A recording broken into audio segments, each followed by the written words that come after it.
Bon, alors j'imagine que tout le monde ou presque tout le monde ici connaît Valentine Delattre et Elodie Chabrol. Ou en tout cas que tout le monde ou presque tout le monde connaît Pint of Science et Sciences de comptoir. Du coup, on a la chance de les accueillir et de pouvoir leur poser tout un tas de questions. Peut-être aussi en faisant le lien avec un certain nombre de discussions qu'on a eues hier autour de qu'est-ce que ça veut dire finalement vulgariser, pourquoi on le fait. Quelles sont nos intentions, quels sont éventuellement nos résultats, les questions que ça pose. Mais je vais d'abord les inviter chacune à présenter le projet à la tête duquel elles se trouvent. Et puis après, vous pourrez leur poser plein de questions, puis moi aussi. Élodie ? Bonjour à tous. Je vais commencer. En plus, je vois bien la salle. Qui connaît Pint of Science ? Ah, c'est beau. Non, mais là, ça va se compliquer. Qui est déjà allé à un événement Pint of Science ? Voilà, on a beaucoup de mains. Okay, merci. C'est un public gagné. Donc, du coup, c'est un peu moins facile pour moi, parce que si je dois vous expliquer ce que c'est, vous connaissez probablement déjà, mais je vais quand même un petit peu le faire. Donnez-nous les coulisses, parce que voilà, nous, on est un peu professionnels. On veut savoir comment vous avez fait, pas qu'est-ce que c'est. Alors, les coulisses. Non, déjà, pour ceux, je sais pas, alors, on va faire mieux. Qui ne connaît pas Pint of Science ? Non, connaît pas. Ah, ok. Mais tout à l'heure, il y avait beaucoup de monde. Ok. Donc, en gros, Pint of Science, c'est un festival de vulgarisation qui a lieu en mai, 3 soirs, tous les ans, dans beaucoup d'endroits en simultané. Donc, vraiment, l'idée de Pint of Science, au départ, c'était d'essayer de faire comme un festival de musique, c'est-à-dire multiples scènes. En même moment, il faut choisir et voilà, il se passe plein de choses partout et il faut juste décider où on va et en profiter.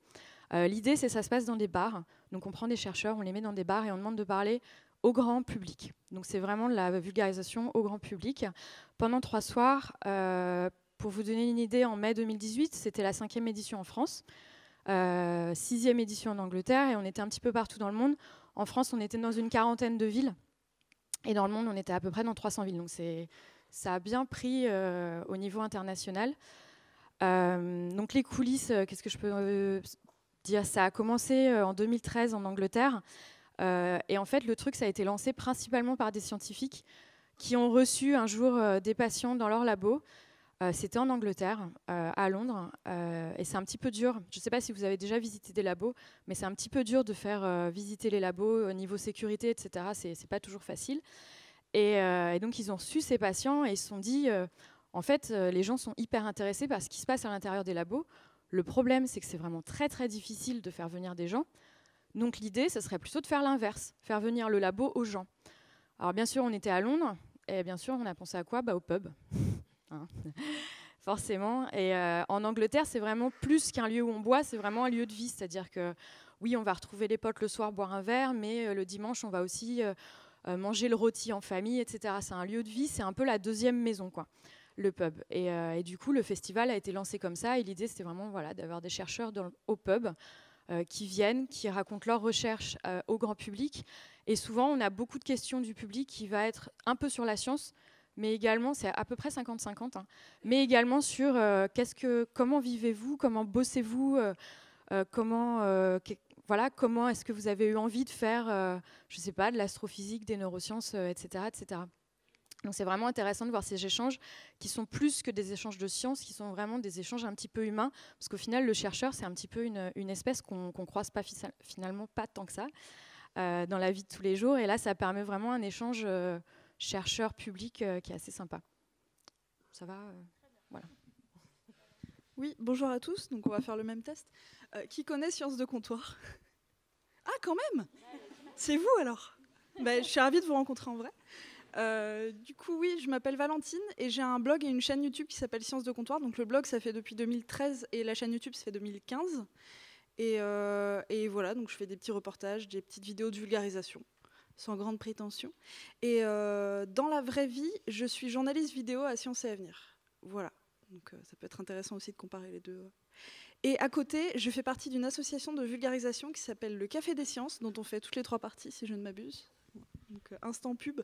Donc c'est une association qui regroupe plein de vulgarisateurs, des blogueurs, des illustrateurs, des podcasteurs, des gens, des conférenciers, enfin un peu de tout, du moment que vous êtes scientifique. Oui, parce que nous sommes avant tout des gens, il faut quand même... Voilà, c'est vrai. On regroupe beaucoup de gens, surtout. Quelques intelligences artificielles. Et Et voilà, donc c'est partout en francophonie, c'est un peu décentralisé. Voilà. Merci. Alors moi j'ai une petite question pour lancer la discussion et puis après je vous inviterai à réagir. Est-ce qu'il suffit de prendre des chercheurs et de les mettre dans des bars pour faire de la vulgarisation? Non. Qu'est-ce qu'il faut d'autre? Alors, en fait, ça dépend. Pour faire de la vulgarisation, oui. Pour faire de la bonne vulgarisation, non. C'est-à-dire que souvent, ce que j'explique, c'est que pour moi, tout est vulgarisable. Il n'y a pas de science vraiment où on va dire non, ça, c'est pas possible. Ça va dépendre du travail qu'on va mettre dedans. Mais justement, parfois, il va falloir un petit peu plus de travail pour rendre les recherches vulgarisables. Alors, j'ai oublié de dire, mais je suis une ex-chercheuse aussi, j'ai arrêté l'année dernière. J'ai l'impression d'être aux alcooliques anonymes. Je suis sobre 1 an. Je n'ai pas fait de science depuis 1 an. Donc, pas forcément. Voilà, ça ne permet pas de faire forcément de la bonne vulgarisation. Donc, ce qu'on fait, c'est que généralement, on va chercher soit des chercheurs qui ont déjà fait de la vulgarisation, mais on ne va pas s'arrêter à ça parce qu'on veut donner la chance à tout le monde. Maintenant, ce qu'on commence à faire, c'est on les forme un petit peu. C'est-à-dire qu'en avance, on va leur expliquer les choses à faire, les choses à éviter, etc. Parce que savoir faire de la vulgarisation, ça ne veut pas dire qu'on va être bon forcément à faire un talk Pint of Science ou en tout cas à faire un talk dans un bar. Parce qu'on peut être très très bon à vulgariser à l'écrit et une fois qu'on se retrouve devant des gens, on va un peu perdre ses moyens, on va utiliser des mots super compliqués, voilà, ça va être difficile. Donc on essaye de les former. Donc c'est pas juste... au départ, on faisait ça, c'est-à-dire qu'on les prenait, on les mettait dans les bars et on a vu que parfois c'était pas forcément génial, ça prenait pas forcément bien. Donc plus ça va, plus on essaie de les former en fait. Au moins, voilà, passer une soirée à leur expliquer comment faire. Et quelle motivation ils ont à faire cet exercice ou ce jeu de la vulgarisation? Alors il y a plusieurs types de motivation. Au tout début, c'était vraiment des gens qui avaient envie... en fait, la vulgarisation et la communication scientifique, c'est vraiment en train de changer du côté de la recherche en ce moment. Avant, c'était plus un hobby, c'est-à-dire il y a 5-6 ans, quand j'ai créé Pint of Science France, c'était un hobby, c'était des gens sympas qui nous donnaient du temps et qui aimaient bien faire ça.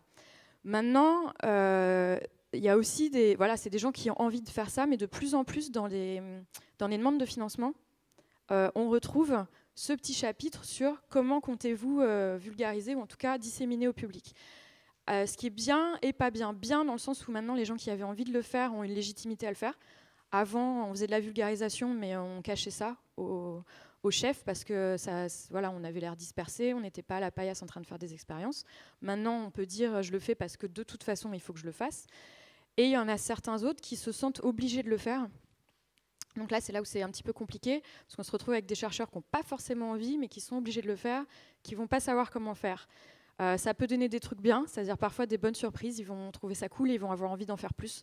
Et c'est généralement ce qui se passe. C'est généralement ce qui se passe. Alors, je me permets de répéter votre question pour m'assurer que tout le monde l'a bien entendu. C'était la question de savoir si certaines disciplines sont plus représentées que d'autres pour des raisons diverses et variées dans ce festival de Pint of Science. Alors nous déjà, en termes de thèmes, on a 6 grands thèmes.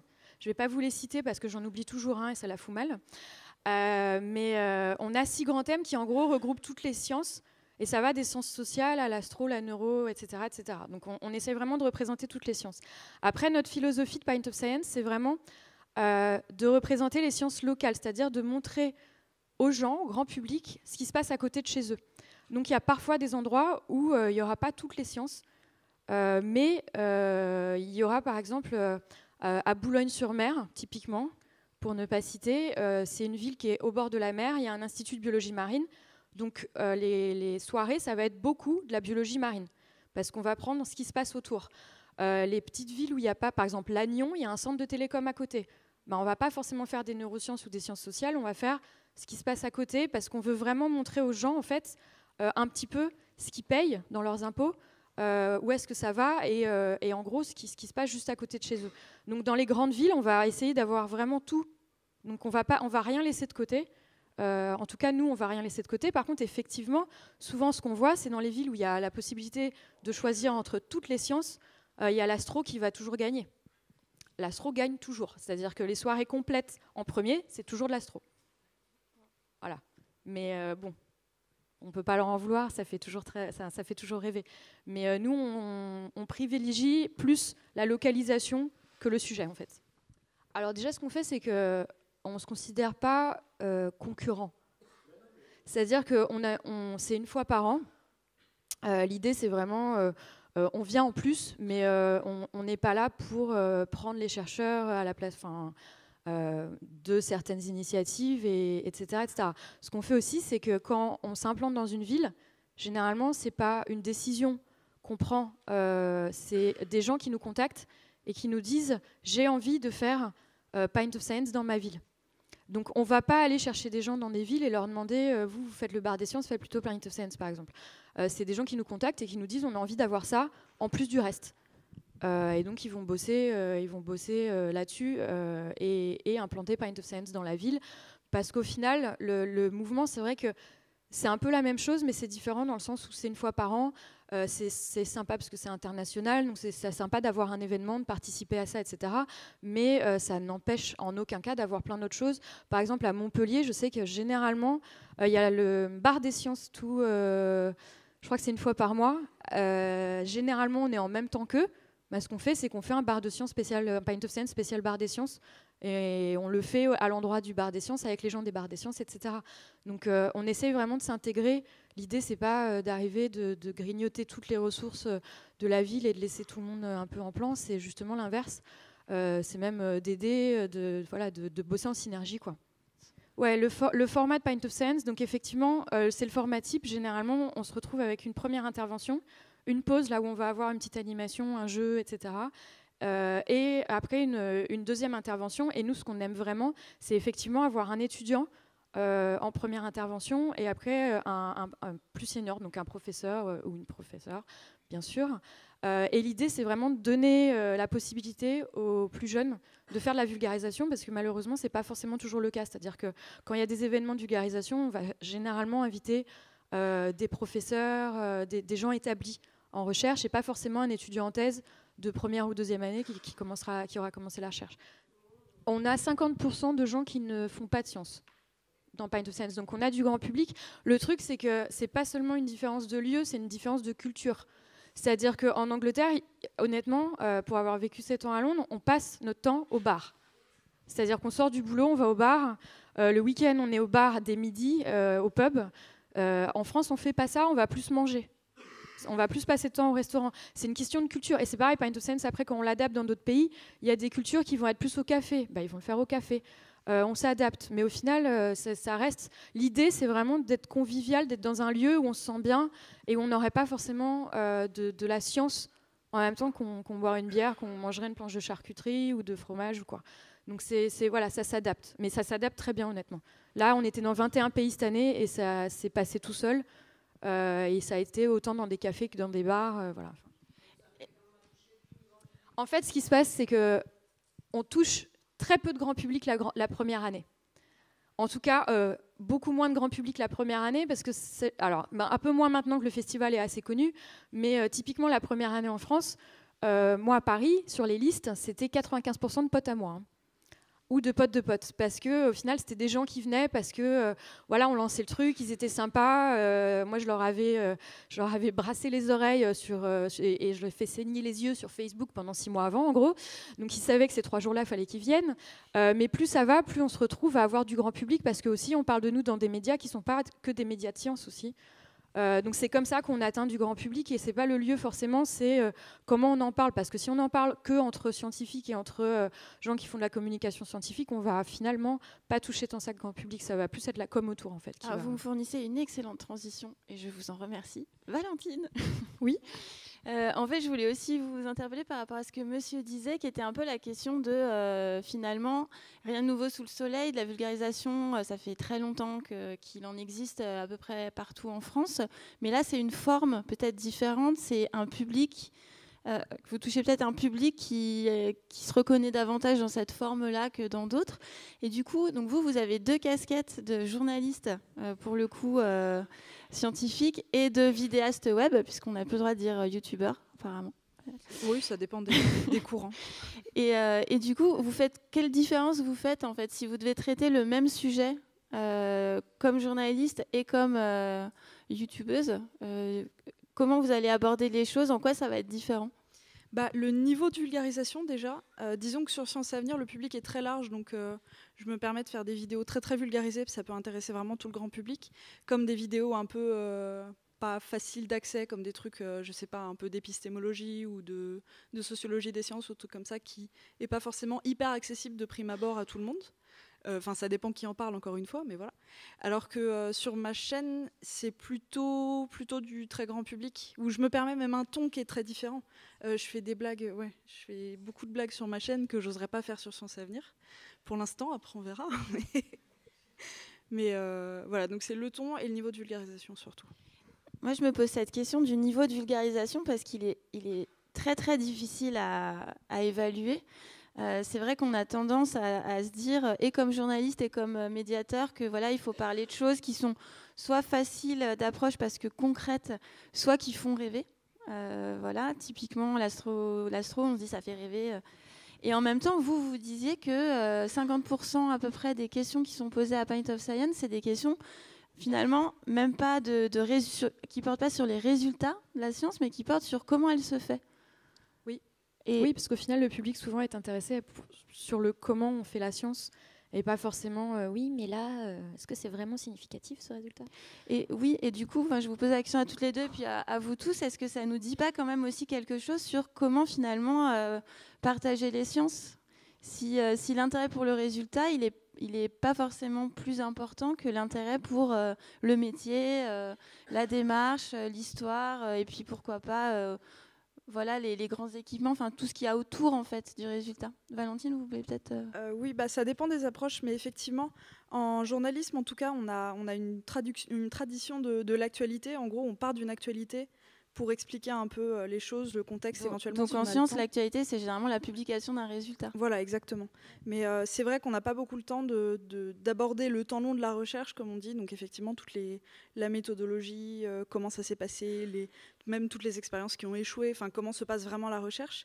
Et je trouve que c'est aussi un des trucs qui est bien avec ce boom des vulgarisateurs, c'est que justement, on peut faire un pas de côté vis-à-vis de tout ce qui est actualité chaude et plonger plus en profondeur dans un sujet plus profond, un peu plus obscur, mais prendre le temps de vraiment poser les bases. Je pense sur YouTube, par exemple, on peut faire des vidéos très longues, on peut avoir des conférences très longues aussi, et ça passe très bien, et il y a un public pour ça. Et les stats de vue montrent qu'une vidéo très longue, elle est regardée jusqu'au bout ? Alors, oui, je ne saurais pas vous dire plus que ça en détail, mais oui, il me semble que ça marche. Le public est différent, mais il y a quand même un public, que ce soit des vidéos d'1 minute comme des vidéos de 50 minutes. Élodie, avant de vous laisser la parole, je voulais ajouter encore une dernière question, parce que on est doublement consoeurs, vu que moi aussi, j'étais journaliste scientifique avant. Et en fait, c'est une impression personnelle que je vous partage, mais je trouve que le journalisme scientifique ressemble un peu au journalisme sportif. C'est-à-dire qu'on commande des résultats, on fait des portraits de success story, de héros, de champions. Et finalement, on enquête assez peu sur les coulisses, sur d'où vient l'argent, quels sont les rapports de pouvoir, etc. Alors que j'ai l'impression, encore une fois, qu'il y aurait tellement à en dire, et ça permettrait peut-être aussi de comprendre les résultats autrement, de comprendre comment est produite la science autrement. Et est-ce que vous avez quelque chose à partager sur comment ça se passe en rédaction ? Parce que moi, j'étais pigiste, donc j'avais ce côté, il fallait pitcher mon sujet en 5 minutes, mais quand on est en rédaction, est-ce que c'est des discussions qu'on a justement, tous ces sujets non traités qu'on pourrait traiter sur les sciences ? Disons que c'est un peu un non-dit, dans le sens où on n'en parle pas. C'est tellement acquis dans notre tête qu'il faut qu'il y ait une actualité, c'est que dès qu'on présente un sujet, tout de suite la question c'est quoi l'actu ? Ou même soi-même, quand on a un sujet hyper intéressant, on cherche une actu quand même pour pouvoir vendre son sujet. C'est vraiment ancré dans notre tête, donc c'est difficile. Ouais. Mais c'est pour ça aussi que, pour le coup, je pense que c'est très très bien d'avoir plusieurs initiatives de vulgarisation, parce que toutes elles vont avoir un but différent. C'est-à-dire que là, typiquement, Sciences et Avenir, ça va être de l'actu, ce qui est très bien. Et au final, par exemple, Pint of Science, l'idée, c'est de rencontrer un chercheur. Donc, on va pouvoir peut-être avoir ce genre de discussion et ce genre d'infos qu'on n'aurait pas forcément en lisant un article. Mais au final, tout est un petit peu complémentaire, je pense. C'est-à-dire qu'il y a certains endroits où c'est pas forcément on n'a pas forcément envie d'avoir ce genre de sujet. Il y en a d'autres où, au contraire, on va pouvoir un peu prendre le temps, etc. Et est-ce qu'on peut parler donc de science avec une personne qui ne suivrait pas l'actualité scientifique? Parce qu'en plus, c'est vrai que la plupart des journaux grand public n'ont pas de page science.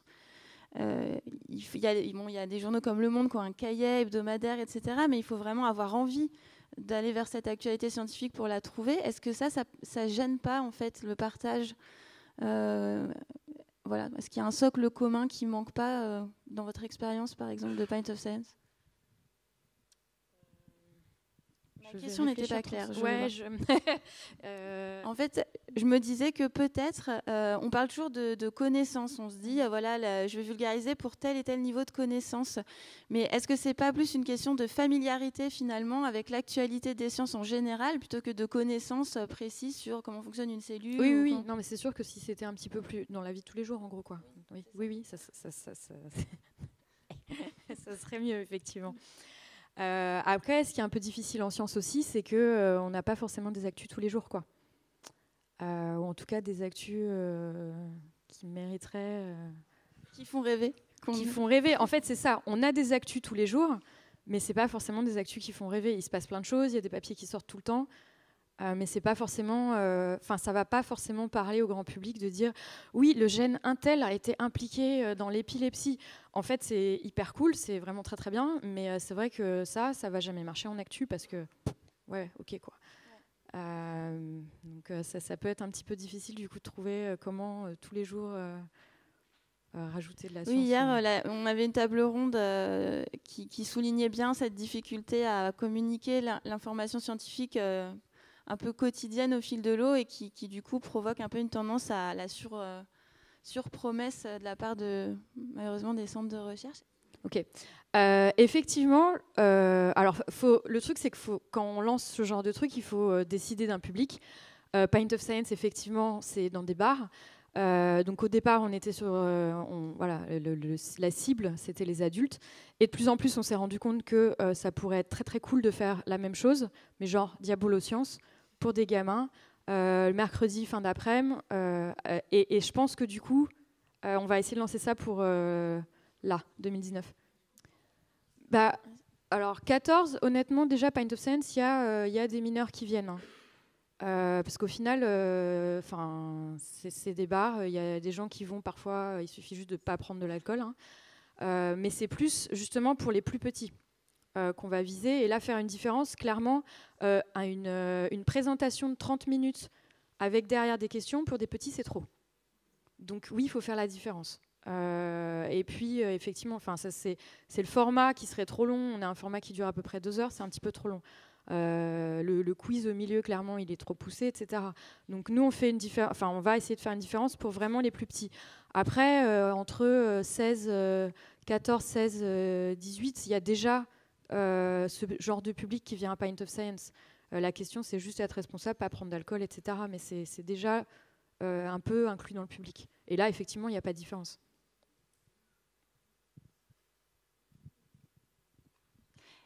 Du coup, j'avais envie de revenir sur quelque chose que vous avez dit. Je vous ai demandé quelle était la motivation des chercheurs qui participaient à Pint of Science.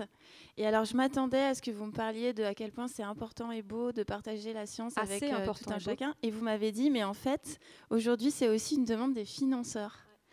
Est-ce que vous pouvez élaborer là-dessus? Parce que comment ça se traduit concrètement et qu'est-ce que ça a comme conséquence sur les chercheurs en fait? Alors effectivement, d'abord, la vraie raison, c'est que c'est hyper important de partager la science. Le problème, c'est que les chercheurs, les chercheuses, n'ont pas forcément la possibilité ou se donnent pas forcément la possibilité. Et pour l'avoir vécu, typiquement, quand j'ai commencé Pint of Science, j'étais encore chercheuse. Et mes chefs me disaient que je devais ne pas en parler, surtout ne pas mettre ça dans mon CV parce que j'avais l'air dispersée. Et ça, c'est encore quelque chose qui est hyper ancré. Il y a beaucoup de chercheurs assez seniors. Pour eux, si on n'est pas à la paillasse en train de faire des expériences, ou en gros en train de faire des expériences en général, ou de lire des articles scientifiques, c'est pas bon. On ne doit pas faire ça, il faut faire ça sur notre temps privé, etc. etc. Donc le fait d'avoir ça en critère dans des demandes de financement, ça a libéré énormément de jeunes chercheurs qui voulaient faire de la vulgarisation, qui voulaient faire de la communication, mais qui devaient un peu se planquer, faire ça dans leur coin, ou en tout cas le faire et se prendre des réflexions de leur chef. Et le fait d'avoir ça, ça permet d'avoir une légitimité et de dire oui, mais je le fais parce que c'est dans mon contrat, mais c'est des gens qui ont envie de le faire à la base. C'est juste que maintenant, la vulgarisation est devenue, ou la communication est devenue un petit peu plus légitime. Et c'est très bien, du coup, ça libère en fait. Ouais. Oui. Bonjour. Bonjour. Éventuellement, moi j'avais pu constater que la vulgarisation a effectivement beaucoup évolué ces dernières décennies. Ouais. Et auparavant, du point de vue des chercheurs, elle était perçue comme vraiment illégitime, négligeable. Hein. Le mot vulgaire, l'emploi du mot vulgaire ne vient pas pour rien. Il s'agit de savoir négligeable. Et aujourd'hui aussi, avec la recherche par projet, donc le basculement des modèles économiques de la recherche, de plus en plus, les grands laboratoires sont incités à faire de la gestion d'images, à gérer, à créer des services de communication, de promotion, qui vont aussi se servir des dispositifs de type animation culturelle, fête de la science par exemple, et la vulgarisation également, pour gérer comme on gère une marque commerciale par exemple. Ah, ouais. On s'est rendu compte que les chercheurs aussi avaient un peu une mauvaise image, ou une image, c'est soit inexistante, soit une mauvaise image. Le nombre de fois où je me suis retrouvée à dire je suis chercheuse et la réponse en face c'était des chercheurs qui cherchent, on en trouve, et des chercheurs qui trouvent, on en cherche, je les compte plus, quoi. Et c'est généralement, non mais c'est horrible, mais le chercheur avait, la chercheuse, c'était vraiment une mauvaise image. C'est-à-dire, on ne sait pas ce qu'ils font, c'est des gens pas forcément accessibles, ils sont dans leur labo avec leur blouse blanche, mais c'est ce qu'il disait tout à l'heure. En gros, il y a vraiment un stéréotype du chercheur qui va pas réussir à parler à la personne en face, etc. Donc c'est très très bien que ça change, un petit peu au moins. Que, voilà, ça entraîne des problèmes, mais je pense que connaître, en tout cas, voir un petit peu ce que c'est que la recherche en vrai, c'est une bonne chose. J'ai une question pour Valentine. Donc, ça pose aussi des questions, alors pour le coup très très terre à terre, mais les questions plus fondamentales sont intéressantes à évoquer après. Mais l'articulation des métiers entre le chercheur formé à vulgariser, encore une fois, bon, c'est un mot que moi non plus je n'aime pas beaucoup, la différence entre ce chercheur qui du coup va avoir acquis un certain nombre de compétences de communication qui va le rendre capable de simplifier, de parler de manière attractive de son sujet de recherche, et la personne qui n'est pas chercheur, comme Valentine et moi par exemple, mais dont le métier c'est de faire médiation entre ce chercheur et un public quel qu'il soit. Comment vous voyez ça en fait, le fait qu'il y ait de plus en plus de chercheurs qui fassent de la médiation? Qu'est-ce que ça dit aux médiateurs? Est-ce qu'on fait le même métier ou pas? Comment est-ce qu'on devrait faire différemment? Enfin, voilà. Je ne sais pas si vous avez un avis là-dessus. Je pense qu'ils nous volent notre métier. Non, mais je pense que c'est extrêmement... Non, mais c'est complémentaire, en fait, parce qu'un chercheur qui vulgarise, on comprend vachement mieux. Par exemple, je racontais justement hier une anecdote d'un chercheur que j'ai pu interviewer et qui me racontait un truc en astro et qui me racontait un truc mais imbitable. Et donc je lui ai dit, je ne comprends pas, est-ce que vous pouvez reformuler? Et il m'a dit, il m'a répété la même chose. Et donc 3-4 fois. Et donc j'ai dit, ah bon, d'accord. Et donc j'ai enchaîné parce que ça allait durer 2 jours. Et après, je me suis rendu compte qu'en fait, il ne comprenait pas lui-même ce qu'il disait. Donc c'est génial. Et le pire, c'est qu'en fait, il me disait des trucs faux parce qu'après, il avait dû se faire rabrouer par sa... Oui, voilà. C'est comme ça aussi que parfois, il y a des nouvelles ou en tout cas des infos pas forcément vraies qui circulent, parce que si les chercheurs n'arrivent pas au final à comprendre ce qu'ils font, ouais, et puis même à restituer. Alors, est-ce qu'on peut faire un arrêt sur image de ce chercheur qui ne comprend pas ce qu'il fait? Enfin, pourquoi? Comment? Enfin, je pense qu'il comprend, il ne sait juste pas l'expliquer, quoi. En fait, c'était dans un centre. Je ne vais pas donner trop d'informations non plus. Mais en gros, c'était dans un centre et donc il devait gérer plein de trucs parce qu'il était haut placé. Et du coup, peut-être qu'il maîtrisait bien une partie, mais pas l'ensemble. Et si ça se trouve, il ne maîtrisait pas le sens de ce qu'il faisait. Ah oui, Et du ça, coup, il comme ça, n'arrivait pas. Ouais. Mais en plus, le pire, c'est qu'il était là pour communiquer sur tout le centre. Donc, je sais pas, il y a un truc qui n'allait pas là. Et donc, du coup, à partir du moment où eux-mêmes arrivent à comprendre ce qu'ils font, c'est quand même bien, et qu'ils arrivent à bien l'expliquer, bah, nous, après, ça permet d'avoir une plus grande fiabilité de l'information qu'on transmet jusqu'au public. Donc, au contraire, je trouve ça génial. Non, oui, effectivement, on se retrouve parfois avec des infos un petit peu erronées qui vont circuler, donc pas des fake news, mais des infos erronées. Et souvent, c'est dû à cette communication qui se passe mal. C'est-à-dire que le chercheur va penser dire quelque chose, mais va vraiment très très mal l'expliquer. Le journaliste en face va comprendre ce qu'il peut. Et au final, il y a un truc qui sort qui n'est pas vraiment bon. Donc plus les chercheurs apprennent au final à communiquer, plus tout le monde va en bénéficier, quoi, dont les journalistes qui vont moins se prendre la tête sur des interviews, et ça sera plus facile et ça sera mieux, quoi.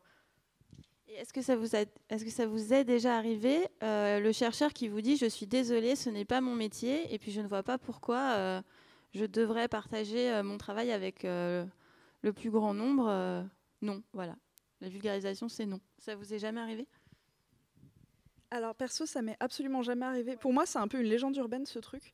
Parce que, alors peut-être que je suis juste extrêmement bien tombée à chaque fois, mais non seulement quand je contacte des journalistes, non, c'est un peu idiot. Quand je contacte des chercheurs, ils sont hyper disponibles et gentils comme tout, et ils relisent le papier avant qu'il sorte. Et même quand il est sorti et qu'ils sont contents, ils m'envoient un mail pour dire « Ah, c'était bien, t'as fait du bon travail cette fois ». Donc on voit la réputation des journalistes là quand même. Et donc ça, c'est cool, et j'ai complètement oublié ce que je voulais dire. Est-ce que tu as des chercheurs qui te disent non ? Ah oui, non, alors... Ils me disent c'est une évidence pour tout le monde, en fait.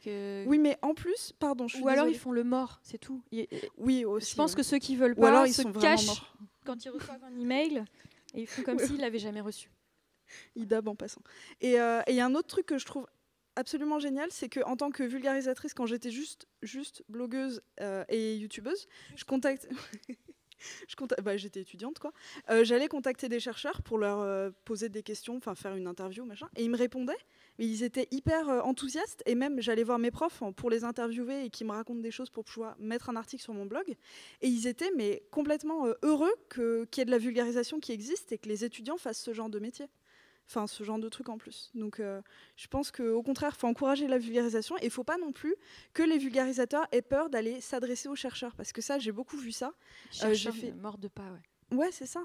J'ai fait un mémoire là-dessus, sur les vidéastes et les vidéastes. Et il y en a beaucoup qui ont peur d'aller voir les chercheurs parce qu'ils ne se sentent pas légitimes, en fait. Ils ne sont pas journalistes, ils sont pas... Voilà. Et donc, ils ont peur d'aller voir les chercheurs. Et c'est bête parce qu'on rate un maillon de la chaîne pour pouvoir vérifier l'information, et c'est dommage. Voilà. Donc, si vous êtes vidéaste, n'hésitez pas à aller voir les chercheurs. Surtout s'ils connaissent leur sujet. Souvent, les chercheurs, ce qu'ils nous disent, après avoir fait une soirée Pint of Science, c'est que déjà, pour le préparer, ils ont dû prendre un recul qu'ils n'avaient pas pris depuis très longtemps pour certains. C'est-à-dire voir leur sujet sur des critères de quel est l'intérêt de mon sujet, pourquoi je fais ça, dans la société, qu'est-ce que ça fait, etc. Mais aussi parfois des questions, et ça souvent on l'entend dire, les questions du public qui vont être vraiment hyper générales entre guillemets, c'est-à-dire ça ne va pas être des questions sur la méthodologie précise comme au labo. En général, on prend des questions en face, ça va être des gens qui vont nous dire « Oui, pourquoi est-ce que vous avez utilisé 2 microlitres de machin truc à la place de 2,5 gna gna gna ». Sur les protocoles, sur machin. Et le public va plutôt poser des questions sur le sens de la recherche. Et du coup, généralement, les chercheurs nous disent ces questions-là, je m'y attendais pas, et ça fait vraiment du bien, ça permet de voir mes recherches sous un autre angle, en fait. Donc, généralement, ils trouvent ça vraiment, vraiment bien, et la discussion les enrichit. Alors qu'effectivement, c'est pas des discussions auxquelles ils sont habitués, c'est vraiment des discussions beaucoup plus généralistes. Mais ça leur fait du bien parce qu'au final, justement, ils n'ont pas souvent ça. Et au-delà de la prise de recul, je boucle aussi avec la table ronde sur les stéréotypes qu'on a eu juste avant. Est-ce que ça permet vraiment de casser le côté ceux qui savent pas, ce genre d'événement? Est-ce que, je ne sais pas si c'était aussi le sens de votre question, mais est-ce que les chercheurs peuvent apprendre des choses au-delà du côté du coup j'ai réfléchi, je me suis posé d'autres questions, est-ce qu'ils apprennent des choses sur les attentes, sur les usages peut-être qui sont faits de leurs recherches. Pardon ? Oui, ou effectivement avoir de nouvelles idées de recherche par rapport à des problématiques sociales qui leur sont posées. Est-ce que ça, c'est des retours qu'on vous fait ? Alors, pas forcément trop pour le moment, parce qu'on a eu c'est plus de la science très... En gros, on a eu très peu de social. Et au final, vraiment, le changement, ça va plus être sur l'angle, sur la façon de voir leur projet, etc. Mais après, j'ai pas de retour de tous. C'est-à-dire que l'année dernière, on a eu 700 chercheurs. J'ai pas forcément des retours de tout le monde et je sais pas exactement ce qui se passe, mais je sais que généralement j'ai certains chercheurs qui me disent j'y suis allée à Reculons parce que j'avais pas le temps, mais ça fait 3 ans que vous nous courez après, donc on est venu et au final maintenant j'ai envie de faire plus de vulgarisation. Donc je pense que ce qu'ils apprennent, c'est aussi un peu l'intérêt de la vulgarisation en tout cas. Pas forcément sur leur projet de science, etc. Ça va plus être l'intérêt et aussi, ils vont passer un bon moment à faire de la vulgarisation. Donc, le public passe un bon moment à écouter les sciences et les chercheurs passent un bon moment à faire de la vulgarisation. Et souvent, ce qu'on entend, c'est ça me donne envie d'en faire plus. Pour ceux qui n'en avaient jamais fait avant. Et du coup, ça, c'est chouette. Donc, je pense qu'ils apprennent l'intérêt de la vulgarisation. Alors, on essaye, mais c'est assez difficile.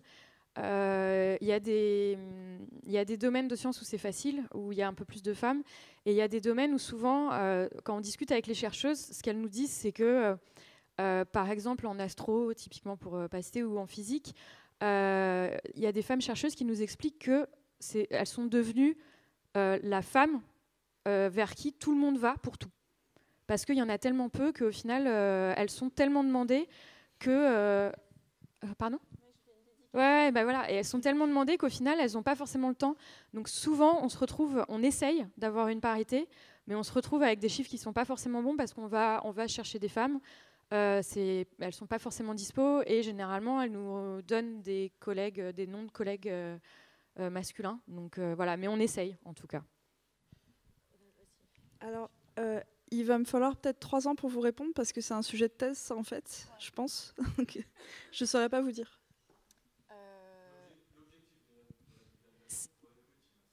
Pour les petits. Une manière de vous répondre serait de vous dire, alors je me permets puisqu'on c'est aussi mon travail à moi, serait de vous dire que c'est en tout cas un des objectifs affichés par notre ministère de tutelle. C'est-à-dire que nous, on dépend en tout cas moi qui travaille dans une université, je dépends du ministère de l'Éducation nationale, de l'enseignement supérieur et de la recherche, et que les textes officiels nous disent ça. Un des objectifs, c'est de susciter des vocations pour les carrières scientifiques, notamment chez les jeunes filles. Voilà. Et d'ailleurs, peut-être on peut avoir une petite discussion pour terminer plus critique sur la vulgarisation, mais c'est aussi un des reproches qui lui est fait. C'est-à-dire que certains reprochent à la vulgarisation de finalement servir à quelque chose d'autre, c'est-à-dire servir à promouvoir les sciences, pour éventuellement qu'on adhère au projet technoscientifique ou servir à promouvoir les sciences pour qu'on ait envie de devenir soi-même un producteur de sciences. Voilà. Après, est-ce qu'il y a des mesures de l'impact de ces politiques-là sur le devenir scolaire des gens ? Ça, j'avoue, je ne le sais pas. Souvent, la question qu'on a, c'est et la science dans les zones rurales, parce que c'est bien de faire Pint of Science à Paris, dans les grandes villes, etc. Mais l'idée, c'est vraiment, le concept, on commence généralement dans un pays par des grandes villes et on l'étend après, petit à petit, de plus en plus dans des villes, des villages, etc. Et donc, c'est un peu l'idée, ce serait vraiment qu'il y en ait de plus en plus partout et de permettre ça vraiment, vraiment partout. Et l'idée, c'est aussi ce qu'on fait, c'est que quand des gens nous contactent, on leur fournit une certaine formation, c'est-à-dire qu'on ne va pas leur dire « Ok, tu fais ton événement, on va juste mettre notre label Pint of Science, mais tu te débrouilles ». On va leur fournir en gros des kits, des gens qui vont les aider, qui vont leur expliquer comment faire, qui vont les suivre, etc. Donc ça demande quand même pas mal de gens derrière. Et l'idée, c'est ça. On se développe aussi dans les pays, c'est-à-dire qu'on est passé, 2017, on était dans 10 pays, 2018, on était dans 21, là on continue de grandir. Ce qui est chouette parce qu'il y a des pays qui ne sont pas du tout comme la France. La France, on est vraiment très chanceux d'avoir énormément d'initiatives de vulgarisation scientifique et de communication, de médiation, ce qui fait qu'on a vraiment le choix. Il y a certains pays où il n'y a rien pour le public et du coup, ces gens développent Pint of Science, ce qui est génial parce qu'au final, ça fait une chose pour le public. Donc vraiment, la stratégie pour l'instant, c'est en tout cas de continuer de grandir et d'être dans les zones, dans des endroits voilà, le plus loin possible, le plus reculé possible. Alors, on a des retours sur pourquoi est-ce qu'ils sont venus. Alors là, j'ai plein de pourcentages, mais je vais tous vous assommer. Mais en gros, généralement, ils viennent pour le sujet. On leur demande s'ils ont appris. On leur demande pas qu'est-ce qu'ils ont appris. On leur demande s'ils ont eu l'impression d'avoir appris quelque chose. Généralement, la réponse est super positive, oui. S'ils ont passé un bon moment. Et notre but, c'est effectivement que les gens repartent avec des connaissances, mais c'est aussi que les gens repartent avec une curiosité pour la science. C'est-à-dire que si des gens passent une bonne soirée, mais se souviennent plus du tout de ce qui a été dit, mais au moins se disent on a passé une bonne soirée, et après ils ont plus envie d'aller lire des journaux scientifiques, d'aller faire la fête de la science ou quoi, nous ça nous va. L'idée c'est pas vraiment de leur apprendre quelque chose, c'est de leur apprendre que la science c'est sympa et de leur donner cette curiosité pour la science. Alors du coup, vous me fournissez une super transition avec ma dernière question, puisqu'on est déjà à la fin. Moi, je voulais tout simplement vous demander à toutes les deux, puisque la question qui était posée pour cette table ronde, c'était faut-il avoir fait Bac+8 pour comprendre les sciences?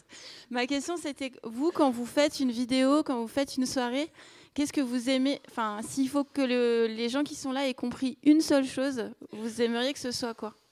Donc vous avez déjà un peu répondu. Que les sciences, en fait... Que les sciences, c'est bien. Que les sciences, c'est bien, ok. Non, mais que les sciences, ça fait pas forcément peur, que c'est pas forcément compliqué, et oui, éveiller une curiosité pour les sciences. Voilà, c'est ça le but. Pareil, que les sciences, ça peut être fun. Et là, dernièrement, sur ma chaîne, je me suis fixé une mission, c'est de rendre la géologie cool. Enfin, et c'est hyper bien réussi. Oui, j'avoue, moi j'ai beaucoup ri. Si vous pouvez aller voir la dernière vidéo de Valentine, franchement, elle est fantastique. Merci. Et parce que oui, il y en a plein qui contestent même son rang de science, donc c'est un peu terrible. Voilà. Est-ce que je peux juste finir sur un truc? Oui, je vous en prie. On parle beaucoup d'esprit critique et je pense que la vulgarisation donne justement des armes pour l'esprit critique et que c'est très, très, très important.